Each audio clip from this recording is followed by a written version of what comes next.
Uma das bandas mais criativas e interessantes dos anos 2000 está chegando ao Brasil para um show único em São Paulo.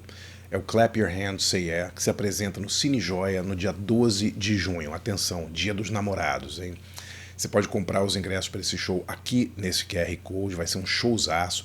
Eles estão celebrando o primeiro disco deles, que saiu em 2005. Eles vão tocar o disco na íntegra e mais outros grandes sucessos da banda. E eu bati um papo super interessante com o Alec Ounsworth, a gente falou da gênese da banda, de como ele fez esse disco.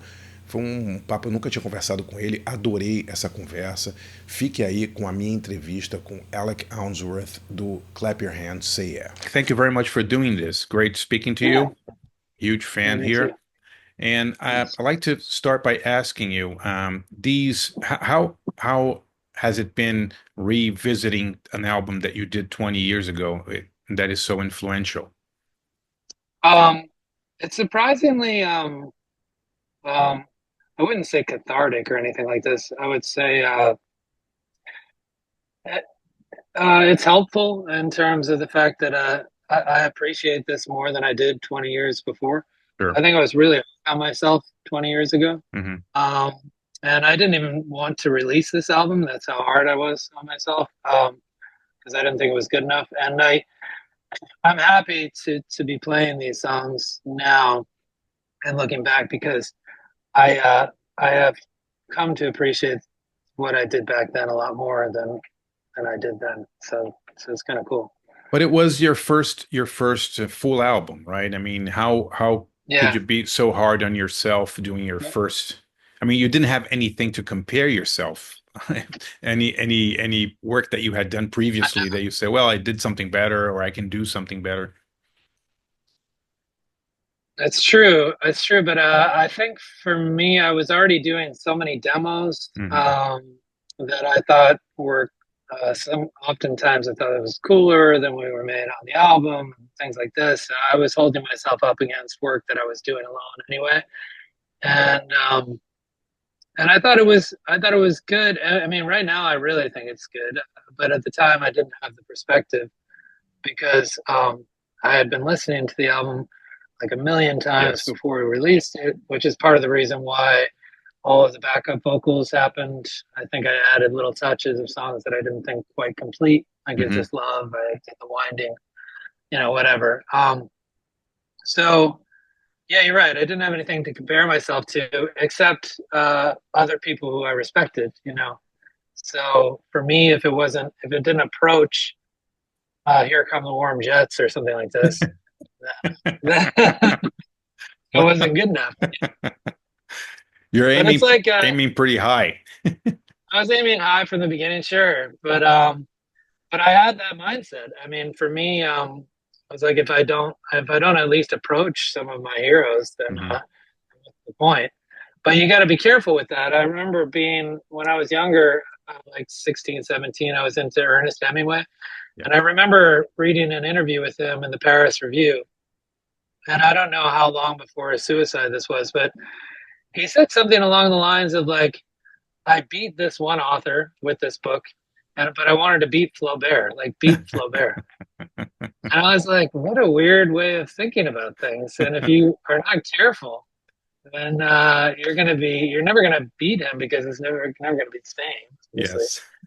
But if you're thinking in that way, that must be pretty tough on your psyche all the time. You know what I mean? Exactly. So in other Exactly. words, I had to work myself out of that a little bit. That's all. So, which other albums besides Here Come the Warm Jets were you aiming at? I mean, who were your musical idols at the time? What were you listening Uh, to?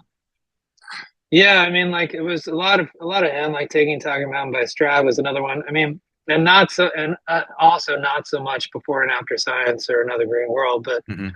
uh, uh, at least at the time. But not that I like hung on directly his work, but uh, like Velvet Underground, I think informed a lot of like the guitar strumming and sometimes the percussive elements of like Let the Cool Guys Rust Away. I think that was Hmm. probably that.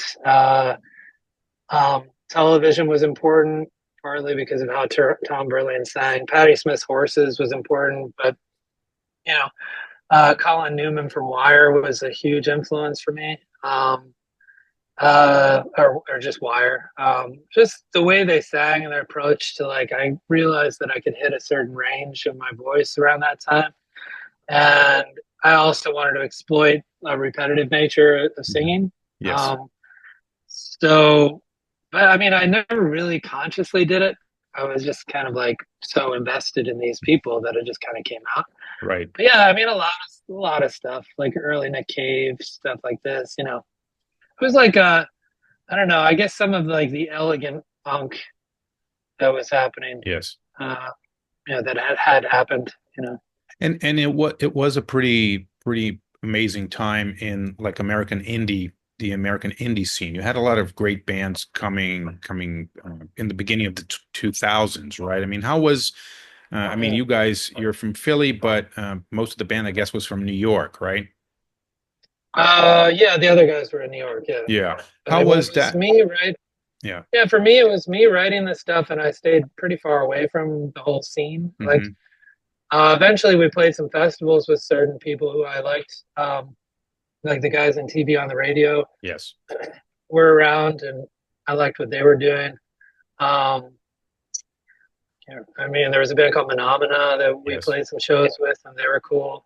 Yeah, I mean, it was mostly that, like people just floating around and say LCD Sound System. Yeah. James Murphy was around here and Yes. there. The national guys we played shows with, you know, stuff like that. It was just people who were, you know, Scissor Sisters. I remember them Yes. pretty well. I But played some shows with. it, Anyway, so that was cool because we were just like touching on people that we had an admiration for, I guess. You know, it but was a I stayed away. Yeah, it was a pretty eclectic scene, right? I mean, all these bands that you mentioned, I mean, they have different sounds, but they're very influenced by post-punk, by no wave, by these kind of a more like alternative, right? Instead of like just a punk That's true. movement or a grunge, or it was a pretty interesting time. I mean, TV on the Radio was an amazing band. Yeah, you're right. They all kind of had this like connective tissue or something like this happening. That's true. It occurs to me that, I mean, we weren't chasing like folk rock, for Yes, example, you know. yes. So yeah, Or grunge or anything or heavy metal or anything like that. Yeah. right. There was something that connected all of these. That's true. Yeah, And yeah. And, can yeah, can you can you tell me a little bit about the sequence of the show? I mean, do you play the whole album in its do you play the album in its entirety, or and then you mix it with other songs from your catalog? yeah, the album in its entirety is pretty important to me. There was consideration of like splitting things up, but that doesn't make any sense. Like I'm really an album person, Hmm. and I was pretty strong about this order at the beginning. Like, and I mean, I created instrumental tracks so that they run into other songs. Hmm. So yeah, for me, it's the full album makes the most sense. But yeah, it's kind of semi surrounded by other songs, you know.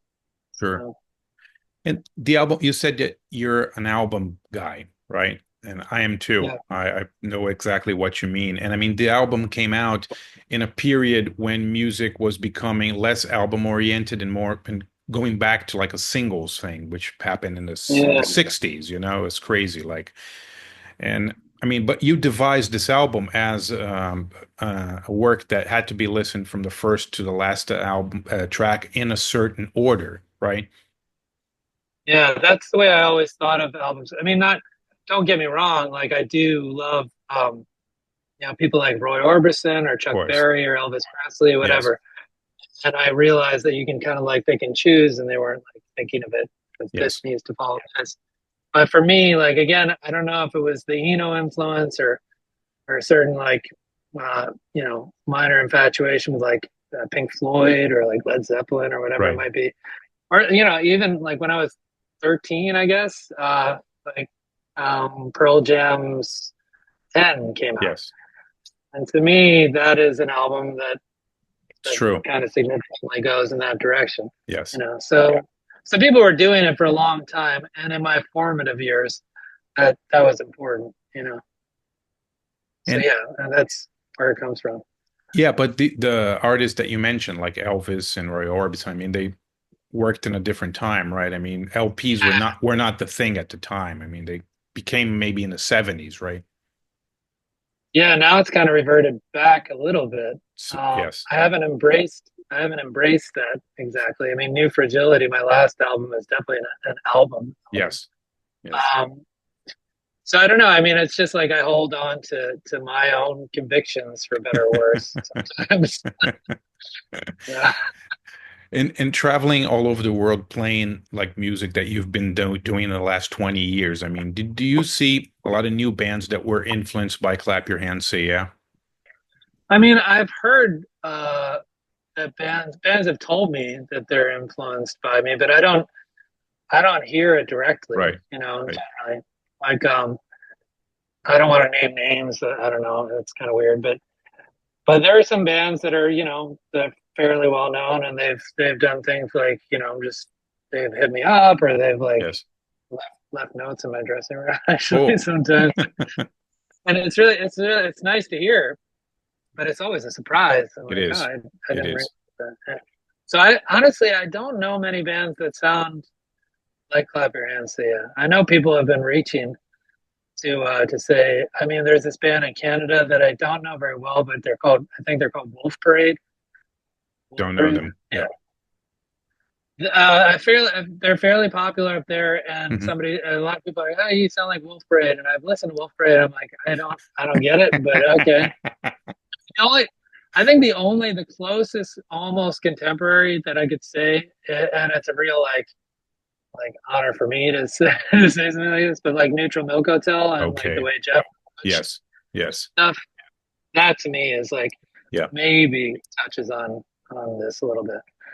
And I think those guys are great. Yeah. Yeah, they're So, amazing. You speak about Jeff Mangan, and I mean yourself too. You have very particular, peculiar voices too, like very unique voices. I mean, were those the kind of singers also that you enjoyed? I mean, you spoke about a lot of yeah. bands that had very particular singers. I mean, Lou Reed was not Pavarotti, right? I mean, Yeah. he had his own style, and he created something unique. I mean, and I think you in your way, you did the same thing.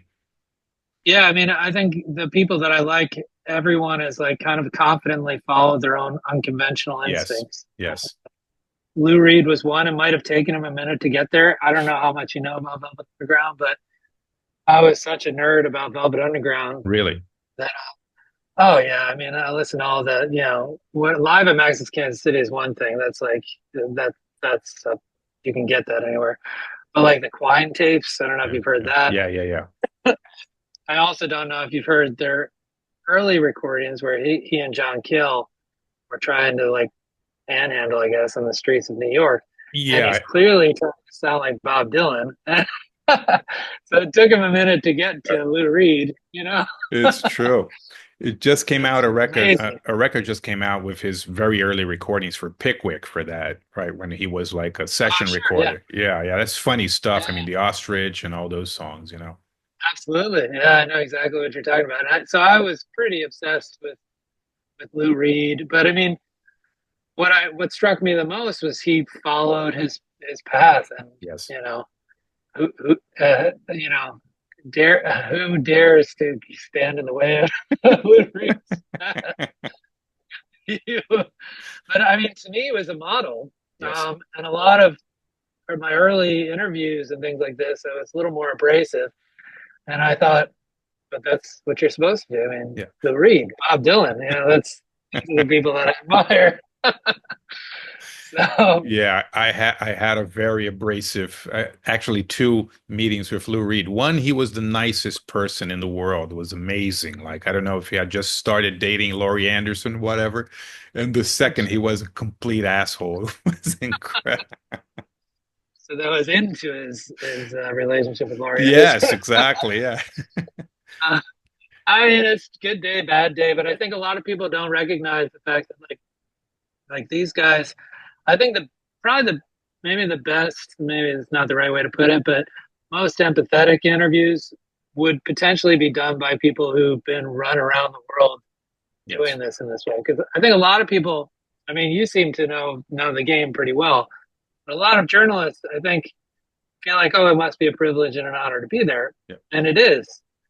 But on 2 to 3 hours of sleep on a tour bus after Yes. playing 20 shows, I think that that is something that I think people had a trouble wrapping their heads around, So, You're and I absolutely didn't right. So I think he was probably worn down for, with good reason. Sure, for sure. I want to imagine that. And I Anyway, need to ask you, before Brazil, you're doing this tour, and where are you playing now before you come to South America? this tour, we're starting in Minneapolis, going up to Toronto, and then back down to Philadelphia. And it's really like a pretty short one. It's like Okay. 8 or 9 days. Hmm. But we already went out to the West Coast, up to Vancouver and back down. So we did some pretty great shows on this one. It's always great to get out west. Yes. And And you even have the middle. and It's and you good. haven't played Brazil in a long time. I haven't played Brazil in a long time. Yeah, Yes, I was yes. reminded of that recently. Yeah, yeah, it's been a while. It'd be nice to get back down. Unfortunately, what I remember, unfortunately, it's not unfortunate, but I don't remember the shows extraordinarily well. But I do remember going to a Corinthians game, Right. and I'm Y- a big y- football You're fan. you're a So big football fan? yeah, yeah. I mean, I grew up playing, and I actually have some friends who are now that they're a little bit older at the coaching level, or some Okay. MLS teams, and some guys I used to play with. So yeah, it's a point of fascination for me because I worked so hard to get to a higher level, Yes. and I realized what it takes to actually really achieve the higher level. So for me, that's like one of the few times that I get starstruck. It's like Yes. Philip Koku in the Netherlands, Yes. and that was I was a little starstruck, Yeah, it's you know, amazing. something like that. Yeah. Well, when you Whereas when, like David Byrne, I've met several times, and David Bowie came to show it. And it's like, yeah, I am impressed, but but Koku, come on. I don't, I don't know how to define it. It's weird. Yeah. Well, when you're in São Paulo, if we have time, maybe we can go to a football match. It'll be really fun. Yeah, Yeah. dude, I would love to. The Corinthians game was wild.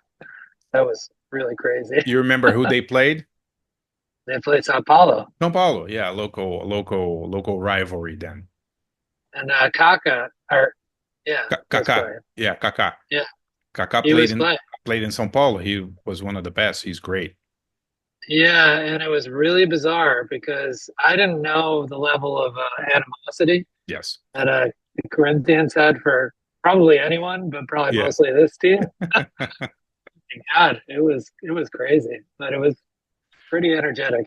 Yeah, Pretty yeah. wild. It's been a long time because Kaká has been retired for a long time. So, I know that was 2014, I guess. yes, Something like yes, this. yes. Yeah. At least 10 Towards the years. end of his career. Yeah, Yeah. yeah. So look, Alec, thank you very much for this, man. It was such a pleasure speaking to you. Looking forward a lot to your concert. Yeah, me too. Thanks a lot for talking to me. It'll be great, man. See you here in São Paulo then. Absolutely. Cool. Talk to you I'll soon. talk. Thank you very much. See you soon. All right. Bye bye. See ya.